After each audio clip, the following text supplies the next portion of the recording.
If you've never made bread rolls, then I'm very confident that you will be able to do these ones because the recipe is just so easy to follow and they will be the best bread rolls that you have ever tried. I'm very confident in that as well. So you're going to start off with 330 millilitres of warm water, and then you're going to get 7 grams of fast yeast. I'll get these packets from Lidl. And then you're going to add 2 tablespoons of oil. I've used olive oil, but you can use whatever oil you like. And then I add 1 teaspoon of sugar. And then just give this a mix together and you're going to set it aside for 5 minutes. And then you're going to need some strong white bread flour. And you're going to weigh out 425 grams of that. And then you're going to weigh out 8 grams of fine salt. And then we are ready to go. So this is how it should look. If yours is not foaming, then your yeast hasn't activated and I would start again. But if you follow what I did, you should have no problems. And then just add your bread flour in. Just give it a little mix together. And then you can add your salt. And then you're just going to give that a mix together again. You don't have to like over mix it or anything. And then you're going to want to cover this for 30 minutes. I always set a timer on my Alexa, but it doesn't have to be dead on 30 minutes. It's just so it has risen. And then after 30 minutes, you're going to get a small bowl of water and you're just going to do some stretch and folds. So just like this.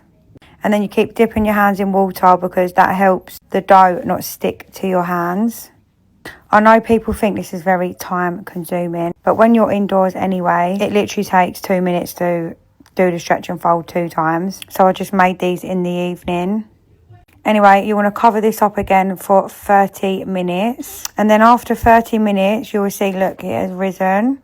And we're just going to do the stretch and fold one more time. And as you can see, it's stretching much better this time. And then once you've done that, you're just going to want to cover it back up and just leave it to rise for 1 hour.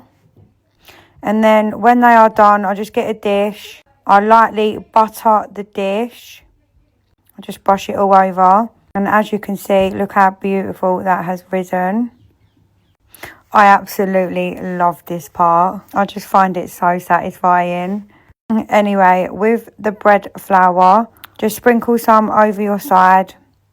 And then we're going to bring the dough out of the bowl. Just look how satisfying that looks. Honestly, I could make these all day.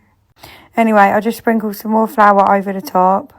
And then you're just going to shape your dough. You don't really have to do this, to be honest. I just like playing around with it. And then you're just going to cut your dough. I decided to cut it into smaller pieces to make more rolls. And then I'll just pinch it all into the middle. And then I'll just try and create a ball. Just like that. To be honest, the shaping is not a big deal.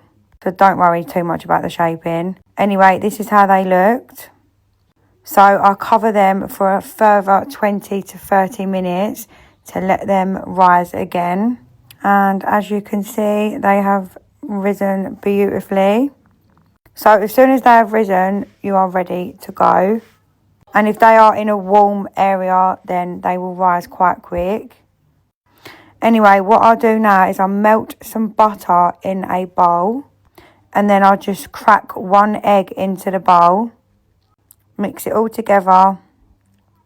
And then I'll just lightly brush this all over the top. And then I'll bake them in the oven at 200 for around 15 minutes. Your rolls will feel rock hard on top when they first come out. But don't worry about that because they will start to soften up. And if you want to make your rolls crusty rolls, as soon as they come out the oven, just brush some melted butter on them. I'll put the recipe below and let me know if you give them a go. They are definitely worth making.